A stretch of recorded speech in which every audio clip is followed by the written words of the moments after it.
Suatu bangsa dapat dikatakan besar dan berkembang bukan hanya karena kekayaan sumber daya alamnya, melainkan juga kemampuan dalam menghadapi dan menyelesaikan berbagai tantangan atau hambatan yang dihadapinya.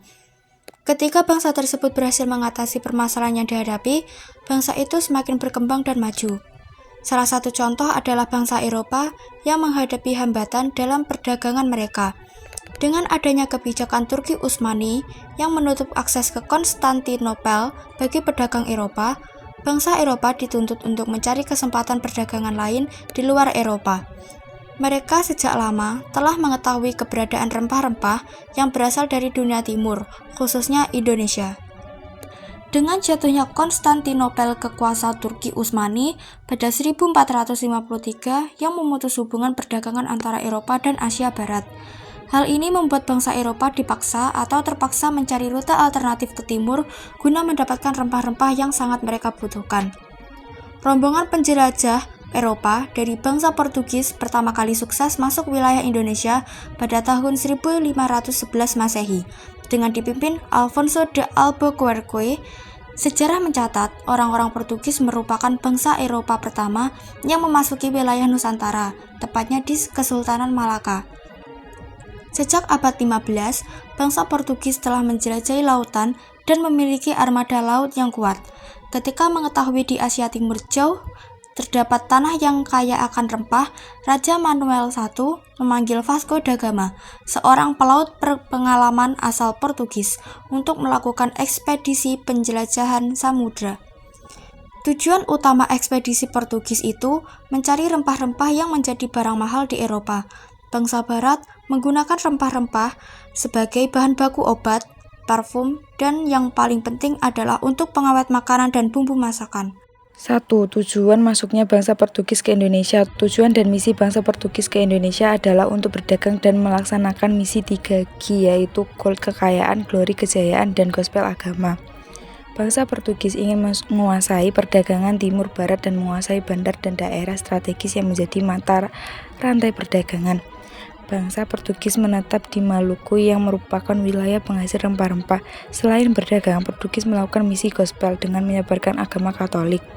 Dalam menyebarkan agama Katolik, bangsa Portugis menggunakan beragam metode. Salah satunya adalah dengan mendirikan sekolah dasar, ide dari seorang misionaris bernama Franciscus Xaverius.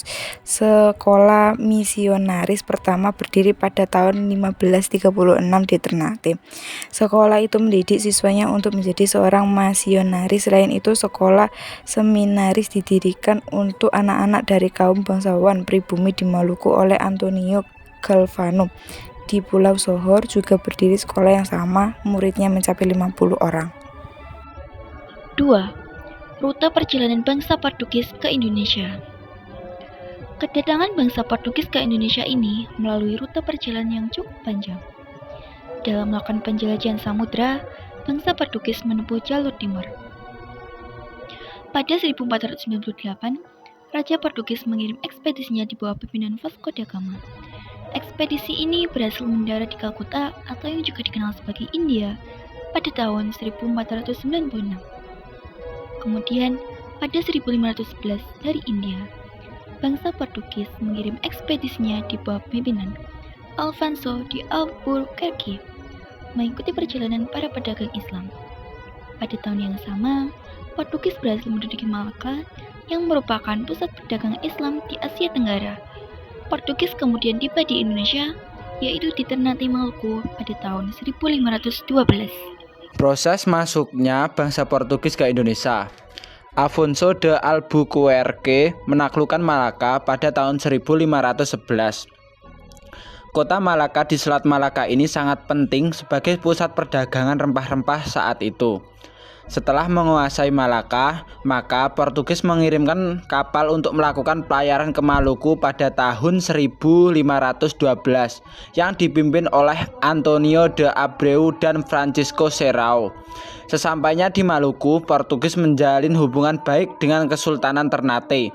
Portugis diizinkan untuk berdagang di Ternate oleh Sultan Ternate, sehingga pasukan Portugis dipimpin oleh Antonio de Azevedo membangun benteng atau Vitória di Bacan dan Ternate. Namun, hubungan dengan Ternate menjadi rusak karena keinginan Portugis untuk menguasai sepenuhnya perdagangan rempah-rempah. Akhirnya Gubernur Lopes de Mesquita membunuh Sultan Kairun pada tanggal 25 Februari 1570. Anak Sultan Kairun, Sultan Baabullah, melawan Portugis dalam peperangan selama 5 tahun berikutnya dan berhasil mengusir Portugis dari bumi Maluku untuk selamanya tahun 1575.